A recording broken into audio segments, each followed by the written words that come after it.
Assalamualaikum warahmatullahi wabarakatuh. Kami dari kelompok dasar-dasar rekayasa transportasi. Di sini kami akan mempresentasikan berkaitan dengan alat pengatur lalu lintas. Nah, di sini kami mensurvei di sepanjang jalan Universitas Muhammadiyah Surakarta, terutama di kampus 2. Dan sebelumnya kami di sini akan perkenalan dulu. Saya sendiri Virus Yafi Branuddin dengan NIM D102301448.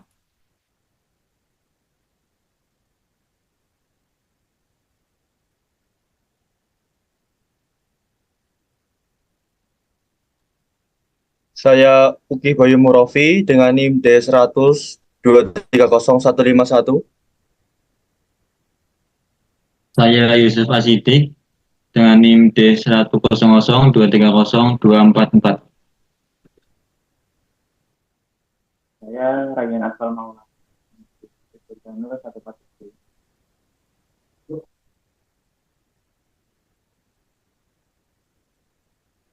Saya Rahmaida Janisa Bimantoro dengan NIM D100230275.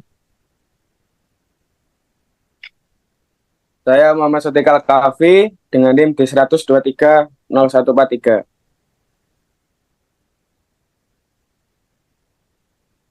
Lanjut, silahkan masing-masing untuk mempresentasikan hasil surveinya. Untuk yang pertama yaitu mengenai pelanggaran lalu lintas. Lokasi yang tertera di gambar tersebut berada di jalan depan Gedung Siti Walidah, Jumat 31 Mei 2024 pukul 9.55 waktu Indonesia Barat. Hasil observasi yaitu lampu apil yang tertutupi ranting pohon. Di aturan perundang-undangan nomor 22 tahun 2009, apil atau alat pemberian isyarat lalu lintas merupakan perangkat elektronik yang menggunakan isyarat lampu dan bunyi untuk mengatur lalu lintas orang dan kendaraan di persimpangan atau ruas jalan. Apil ini biasanya dipasang di persimpangan jalan atau penyimpangan perjalanan kaki seperti zebra cross dan tempat arus lalu lintas lainnya. Tentunya apil ini diletakkan di tempat yang terlihat oleh pengendara ataupun pengguna jalan. Jadi melihat gambar yang ada di PPT tersebut, apil ini tertutupi oleh ranting pohon, sehingga tindak lanjut yang harus dilakukan yaitu memangkas ranting pohon secara rutin dan atau memberi peringatan untuk tidak memasang baliho di area lampu apil. Lanjut.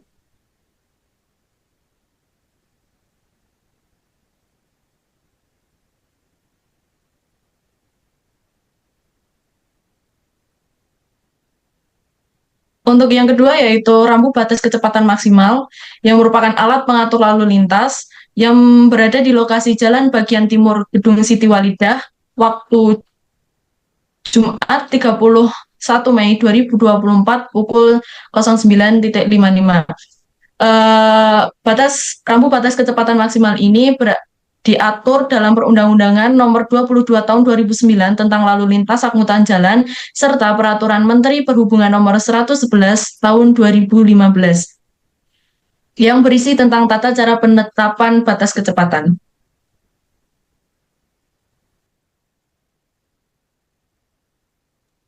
Lanjut.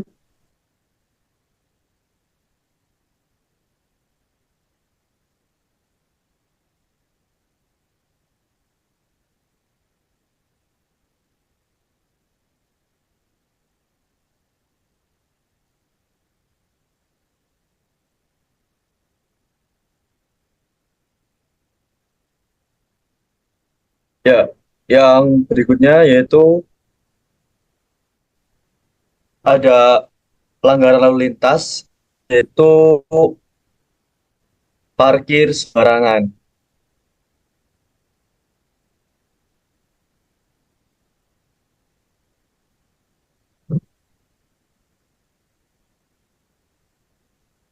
Nah, untuk gambarnya bisa teman-teman lihat di sebelah samping kanan. ini terdapat mobil yang parkir sembarangan padahal itu di sampingnya itu terdapat rambu-rambu lalu lintas atau eh, rambu lalu lintas yang dilarang parkir. Nah, untuk lebih lanjutnya yaitu klasifikasi pelanggaran lalu lintas berupa parkir sembarangan. Lokasinya di Jalan Garuda Mas, Universitas Muhammadiyah Surakarta. Waktunya Jumat 31 Mei 2024 pukul 9 lebih 55 menit. Hasil observasi atau temuan yaitu terdapat pengemudi kendaraan yang mematikan kendaraannya di area yang ada rambu dilarangnya. Untuk aturan perundang-undangannya yaitu yang pertama ada Peraturan Undang-Undang Nomor 22 Tahun 2009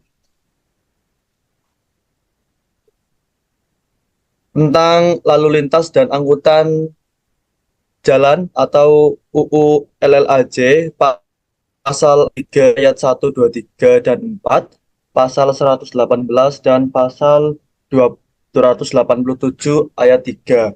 Terus juga terdapat peraturan pemerintah nomor 34 tahun 2006 tentang jalan atau peraturan pemerintah jalan pasal 33, 34, dan 35. Nah, di sini saya akan mengulas tentang pasal-pasalnya, yaitu yang pertama ada pasal 43 ayat 1, 2, 3. Nah, pada pasal 43 ayat 1 itu yang berbunyi penyedia fasilitas parkir untuk umum hanya dapat diselenggarakan di luar ruang milik jalan sesuai dengan izin yang diberikan. Sedangkan ayat 2 yaitu penyelenggaraan fasilitas parkir di luar ruang milik jalan sebagaimana dimaksud pada ayat 1 dapat dilakukan oleh perseorangan warga negara Indonesia atau badan hukum Indonesia yang berupa usaha khusus perparkiran atau penunjang usaha pokok. Terus yang ketiga, ayat 3 yaitu fasilitas parkir di dalam ruang milik jalan hanya dapat diselenggarakan di tempat tertentu pada jalan kabupaten, jalan desa, atau jalan kota yang harus dinyatakan dengan rambu lalu lintas dan atau marka jalan. Untuk ayat 4 yaitu ketentuan lebih lanjut mengenai pengguna jasa fasilitas parkir, perizinan, persyaratan, dan tata cara penyelenggaraan fasilitas dan parkir untuk umum diatur dengan peraturan pemerintah. Selanjutnya itu ada pasal 118. Pasal 118 yang berbunyi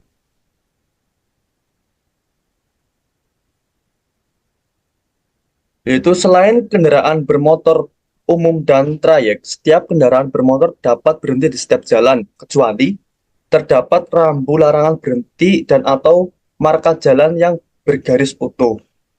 Kedua, pada tempat tertentu yang dapat membahayakan keamanan, keselamatan, dan serta mengganggu ketertiban dan kelancaran lalu lintas angkutan jalan dan atau di jalan tol. Nah, jadi teman-teman, buat yang ini, maaf. Nah, buat yang foto-foto ini, itu para pengemudi itu memarkirkan kendaraannya itu tepat di samping rambu yang dilarang berhenti atau dilarang parkir. Nah, jadi dapat disimpulkan bahwa pengemudi tersebut ini melanggar peraturan yang telah ditentukan oleh pemerintah. Terus buat pasal selanjutnya, yaitu ada pasal 287 ayat 3, yaitu setiap orang yang mengemudikan kendaraan bermotor di jalan yang melanggar aturan gerakan lalu lintas bagaimana dimaksud pada pasal 106 ayat 4 huruf D atau tata cara berhenti dan parkir sebagaimana dimaksud dalam pasal 106 ayat 4 huruf E dipidana dengan pidana kurungan selama 1 bulan atau denda paling banyak Rp250.000. Terus untuk pasal 34-nya yaitu ruang manfaat jalan meliputi badan jalan, saluran tepi, jalan, dan ambang pengamannya. Yang pasal 2, ruang manfaat jalan sebagaimana dimaksud pada ayat 1 merupakan ruang sepanjang jalan yang dibatasi oleh lebar, tinggi, dan kedalaman tertentu yang ditetapkan oleh penyelenggara jalan yang bersangkutan berdasarkan pedoman yang ditetapkan oleh Menteri.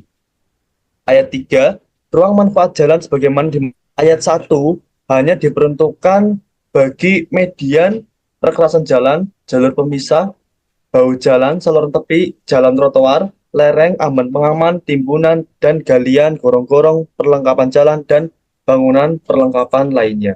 Terus ayat yang terakhir, ayat 4, yaitu berbunyi tentang trotoar sebagaimana dimaksud pada ayat 3 hanya diperuntukkan bagi lalu lintas pejalan kaki.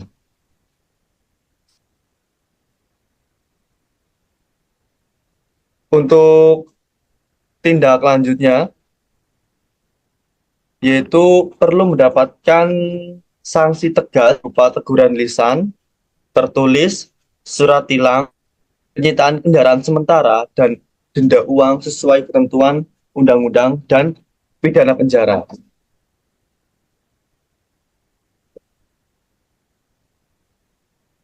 Yang selanjutnya yaitu ada pelanggaran lalu lintas berupa tidak memakai tempat berkendara. Ya, untuk lokasi observasinya itu ada di Jalan Garuda Mas depan Asalam. Waktunya itu Jumat 31 Mei 2024 pukul 9:55. Nah, hasil observasinya itu terdapat seseorang atau terdapat pengemudi perempuan yang tidak menggunakan helm saat berkendara. Nah, tentunya sangat melanggar ketentuan pemerintah ya, dalam arti sebagai pengemudi yang baik itu seharusnya entah itu jarak panjang atau jarak pendek itu tetap buat keamanan itu memakai helm. Nah, untuk aturan undang-undangnya itu sudah dibuat atau sudah ditentukan oleh pemerintah, itu di Undang-Undang Nomor 22 Tahun 2009 tentang Lalu Lintas dan Angkutan Jalan atau UU LLAJ, sering disebutnya UU LLAJ, pasal 57 ayat 1 dan 2, pasal 285 ayat 1, dan pasal 291 ayat 1 dan 2. Nah, buat keterangan ayat-ayat tersebut, itu akan dijelaskan yang pertama, yaitu pasal 34 ayat 1, yaitu, maaf sebentar, ayat 57 ayat 1 yang berbunyi setiap kendaraan bermotor yang dioperasikan di jalan wajib dilengkapi dengan perlengkapan kendaraan bermotor baik tentang helm, STNK, dan alat keamanan atau yang berhubungan dengan kendaraan motor tersebut. Terus yang ayat 2 yaitu perlengkapan sebagaimana dimaksud pada ayat 1 bagi sepeda motor berupa helm yang standar nasional Indonesia. Jadi harus SNI. Terus pasal 285 ayat 1 berbunyi, setiap orang yang mengemudikan sepeda motor di jalan yang tidak memenuhi persyaratan teknis dan baik jalan yang meliputi kaca spion, klakson, lampu utama, lampu rem, lampu tunjuk arah, alat pemantau cahaya, alat pengukur kecepatan, knalpot, dan kedalaman alur ban, sebagaimana dimaksud pada pasal 106 ayat 3, itu dan pasal 48 ayat 2 dan ayat 3, dipidana dengan pidana kurungan paling lama 1 bulan atau denda paling Rp50.000. Untuk ayat pasal 291 ayat 1 itu berbunyi setiap orang yang mengemudikan sepeda motor tidak mengenakan helm standar nasional Indonesia sebagaimana dalam pasal 106 ayat 8 itu dipidana dengan pidana kurungan paling lama 1 bulan atau denda paling banyak Rp250.000. Ayat 2 berbunyi setiap orang yang mengemudikan sepeda motor yang membiarkan penumpangnya tidak mengenakan helm sebagaimana dimaksud dalam pasal 106 ayat 8 dipidana dengan pidana kurungan paling lama 1 bulan atau denda paling banyak Rp250.000.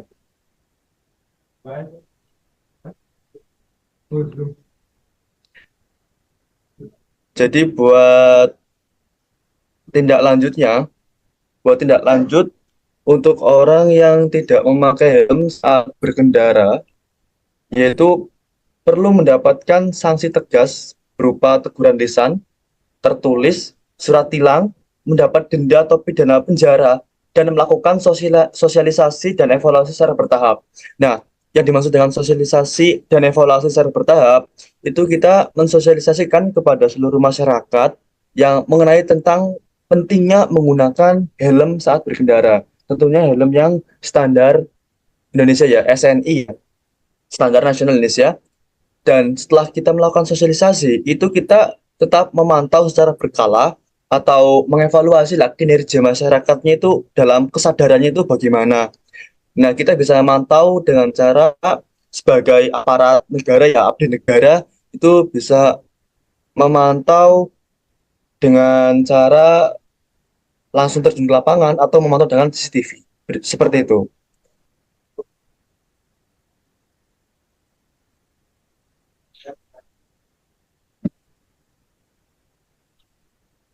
Selanjutnya,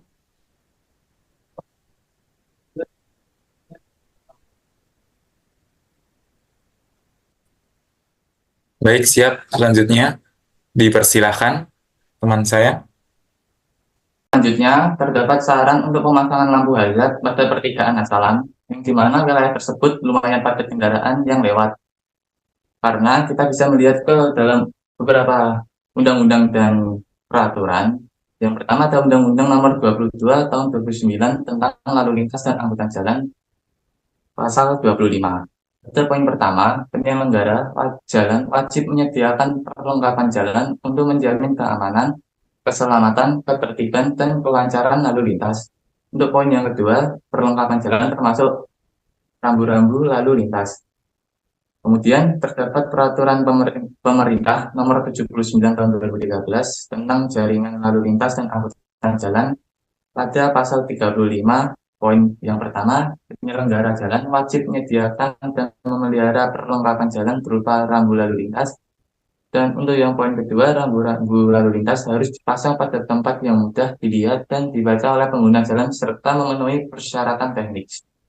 Selanjutnya, terdapat Peraturan Menteri Perhubungan Nomor PM 13 Tahun 2014 tentang rambu lalu lintas. Pada pasal yang kedua, berbunyi rambu lalu lintas berfungsi sebagai perlengkapan jalan untuk mengatur, memperingatkan, dan mengarahkan pengguna jalan dalam rangka menjamin keamanan, keselamatan, ketertiban, dan kelancaran lalu lintas.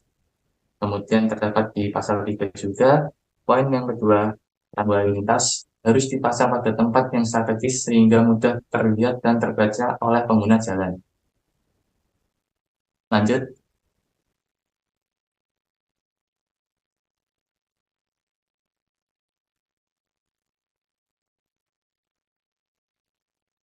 Lalu, di daerah Alfamart Pantor Kampus 2 UMS, pada waktu Jumat tanggal 31 Mei 2024 pukul 9:55 WIB, terdapat pelanggaran yaitu rambu yang terhalang oleh penjual minuman, yang mengakibatkan pengendara kendaraan tidak bisa melihat rambu tersebut dan bisa jadi kecelakaan.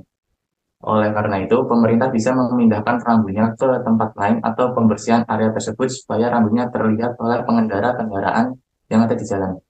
Karena kalau kita lihat yang ada yang sesuai di Undang-Undang Nomor 22 Tahun 2019 tentang Lalu Lintas dan Angkutan Jalan, pada pasal 275, setiap orang yang melakukan perbuatan yang mengakibatkan gangguan pada fungsi jalan sehingga menimbulkan kecelakaan lalu lintas dapat dipidana dengan kurungan paling lama 1 tahun atau denda paling banyak sebesar Rp24 juta.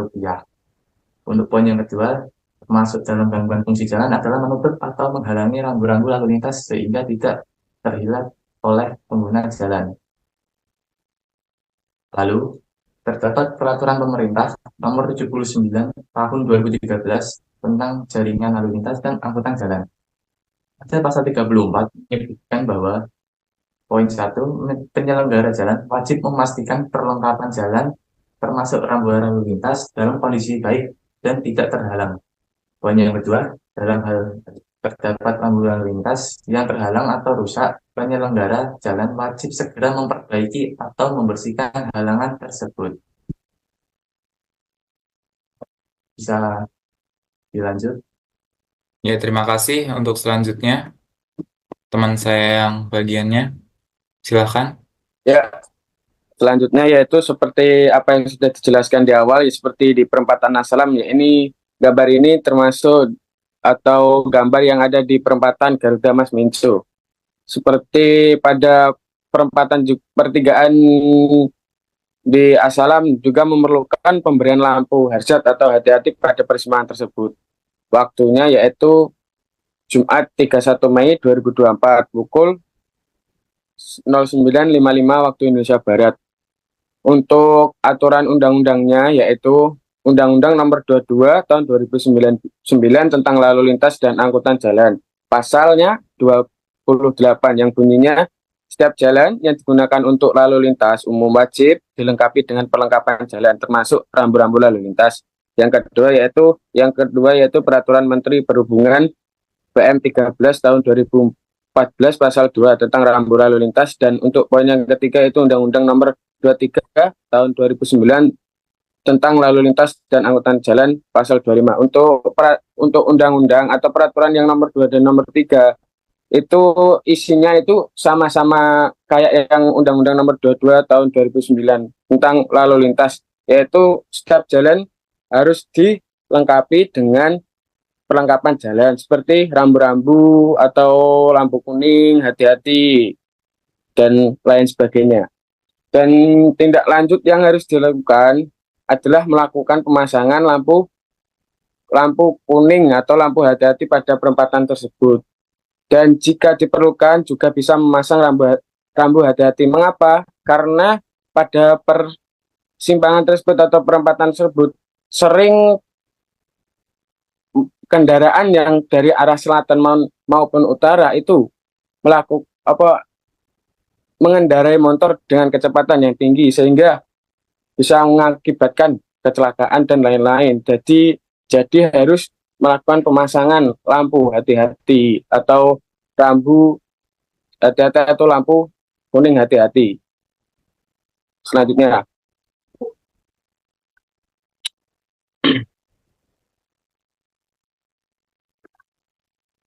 ya, yang selanjutnya merupakan trotoar yang terhalang oleh pohon. Lokasi depan kampus 2 UMS, waktu Jumat 31 Mei 2024 pukul 09.55 waktu Indonesia Barat. Untuk undang-undang yang mengatur yaitu Undang-Undang Nomor 22 Tahun 2009 tentang Lalu Lintas dan Angkutan Jalan pasal 245. Yang bunyinya yaitu fasilitas pendukung penyelenggaraan lalu lintas dan angkutan jalan meliputi fasilitas untuk pejalan kaki, pesepeda, dan penyandang cacat. Nah, pada pasal ini menjelaskan bahwa trotoar merupakan fasilitas untuk pejalan kaki. Jika fasilitas tersebut terhalang, maka kurang cocok aja, kayak kurang pas, soalnya terkhusus untuk pejalan kaki sehingga mengganggu.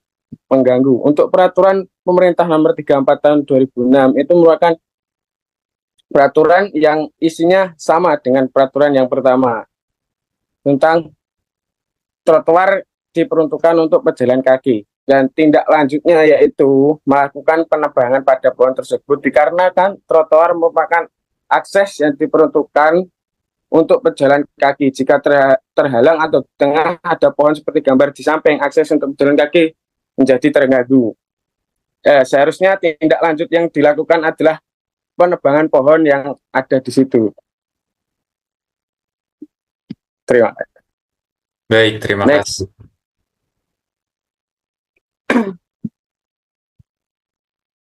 Selanjutnya, teman kami. Selanjutnya adalah ada saran terkait polisi tidur yang terlalu lebar. Nah, lokasi dari kasus ini adalah di jalan bagian barat Masjid As-Salam. Waktu Jumat 31 Mei 2024 pukul 9.55 WIB.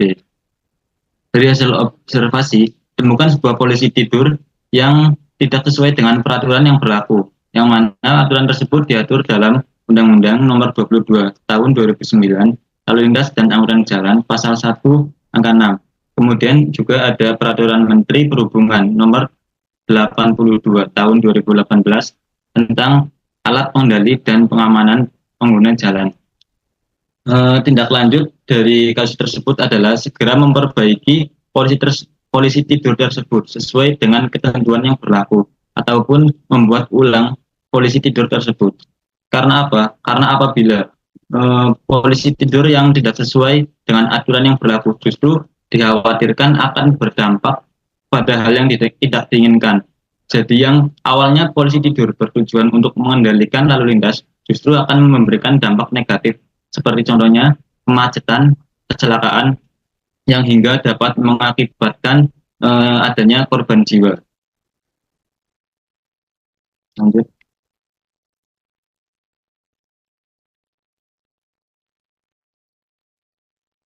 Selanjutnya ada saran terkait rambu lalu lintas yang tidak terlihat dengan jelas.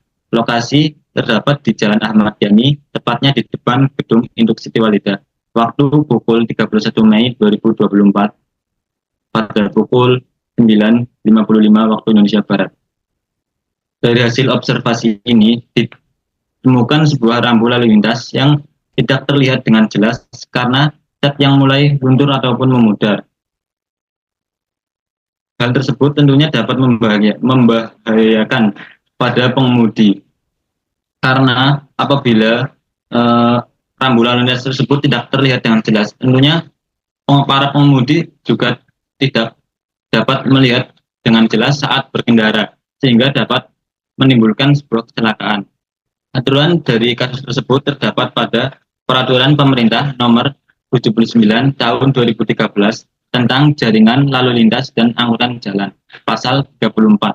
Kemudian juga ada Peraturan Pemerintah Perhubungan Nomor PM 13 Tahun 2014 tentang rambu lalu lintas. Tindakan lanjut kasus tersebut adalah perlu adanya tindak lanjut. Salah satunya adalah dengan memperbaiki ataupun mengganti rambu lalu lintas tersebut sesuai dengan standar dan ketentuan yang berlaku, supaya pengendara lebih mudah dalam membaca rambu lalu lintas tersebut. Terima kasih. Baik, terima kasih. Selanjutnya giliran saya sendiri, yaitu pelanggaran lalu lintas, di mana di sini klasifikasinya kelebihan muatan. Hasil observasinya di sini terdapat sebuah pickup yang membawa muatan lebih. Terjadi di lokasinya depan Jalan Garuda Mas, samping Masjid As-Salam, di pertigaannya itu. Waktunya Jumat 31 Mei 2024, pukul 9.55 waktu Indonesia Barat. Pelanggaran ini diatur ada aturan UU nomor 22 tahun 2009 tentang LLAJ, yaitu pasal 19, pasal 277, dan pasal 307. Di sini saya akan menerangkan yang belum diterangkan oleh teman saya. Mungkin di pasal 277 ini, di mana di ayat 1, yaitu setiap orang yang membuat, merakit atau memodifikasi kendaraan bermotor yang menyebabkan perubahan tipe, kapasitas mesin, dimensi, dan atau kemampuan daya angkut kendaraan bermotor tanpa persetujuan dari pemerintah dipidana selama 1 tahun penjara paling lama dan denda 24 juta. Dan setiap orang yang menggunakan kendaraan bermotor di jalan yang tidak memenuhi syarat teknis dan lain sebagainya dan laik jalan sebagaimana dimaksud dalam pasal 48 dipidana dengan paling lama 1 bulan atau denda paling banyak 250.000. Di sini juga dijelaskan pada pasal 307, yaitu tentang kelebihan muatan, sumbu terberat, daya angkut, dimensi kendaraan, dan atau kelas jalan sebagaimana. Pasal selanjutnya yaitu PP nomor 55 tahun 2012 tentang kendaraan. Diatur dalam pasal 6 dan pasal 10. Di pasal 6, kendaraan bermotor yang dioperasikan di jalan harus memenuhi persyaratan teknis dan laik jalan. Di pasal 10, setiap kendaraan bermotor yang dioperasikan di jalan harus memenuhi ketentuan mengenai dimensi, muatan sumbu terberat atau MST, dan kapasitas angkut. Selanjutnya di Permenhub nomor PM 134 tahun 2015 tentang penyelenggaraan penimbangan kendaraan bermotor di jalan juga diatur dalam pasal 3 dan pasal 6.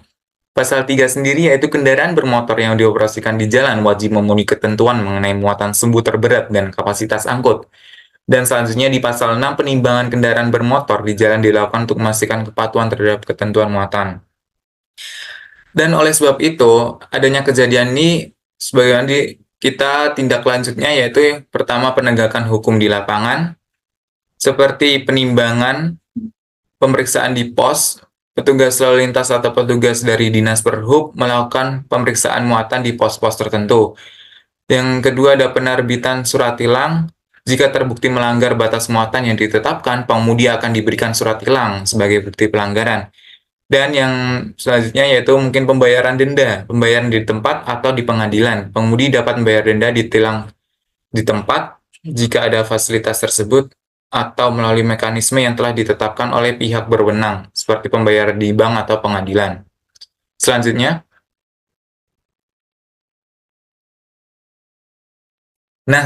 yaitu klasifikasinya pelanggaran lalu lintas lagi, yaitu knalpot brong. Hasil observasinya kami temukan sebuah motor matic di mana di parkiran kampus 2 yang knalpot standarnya diganti dengan knalpot brong.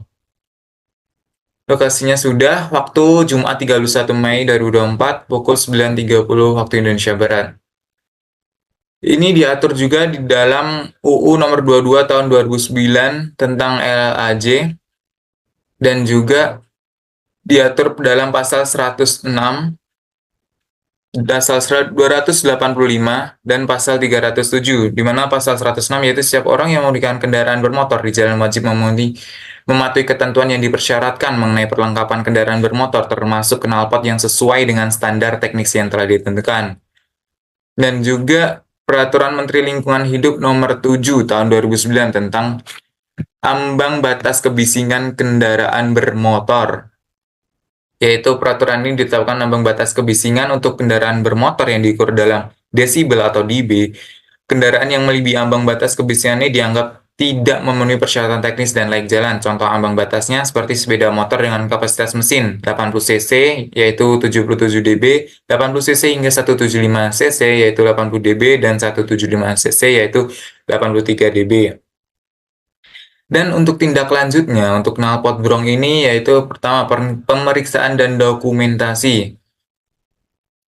Mungkin pemeriksaan knalpot, petugas akan memeriksa knalpot kendaraan untuk memastikan bahwa knalpot tersebut memang melanggar batas kebisingan yang telah ditentukan.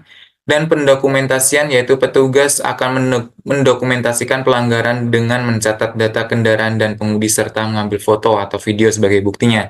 Selanjutnya penahanan kendaraan atau knalpot, mungkin penahanan knalpot dalam beberapa kasus, petugas dapat menahan knalpot brong sebagai barang bukti atau meminta pengemudi untuk menggantinya dengan knalpot standar. Selanjutnya penahanan kendaraan jika diperlukan, kendaraan dapat ditahan sementara.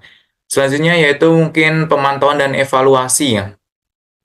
Melakukan pemantauan secara berkala di area rawan pelanggaran, mungkin di jalan-jalan besar atau di mana yang pengendara ini sering memakai knalpot brong, lalu evaluasi dan penyesuaian kebijakan. Berdasarkan hasil pemantauan dan penegakan hukum, pihak berwenang dapat melakukan evaluasi dan jika perlu menyesuaikan kebijakan untuk meningkatkan efektivitas penanganan pelanggaran knalpot brong. Terima kasih. Selanjutnya.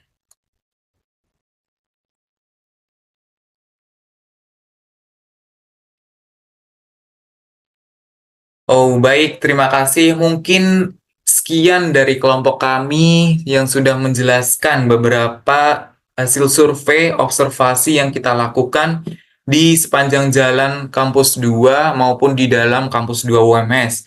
Dan kami juga tidak lupa, kami terima kasih dengan teman-teman kami yang telah membantu presentasi di hasil observasi kami.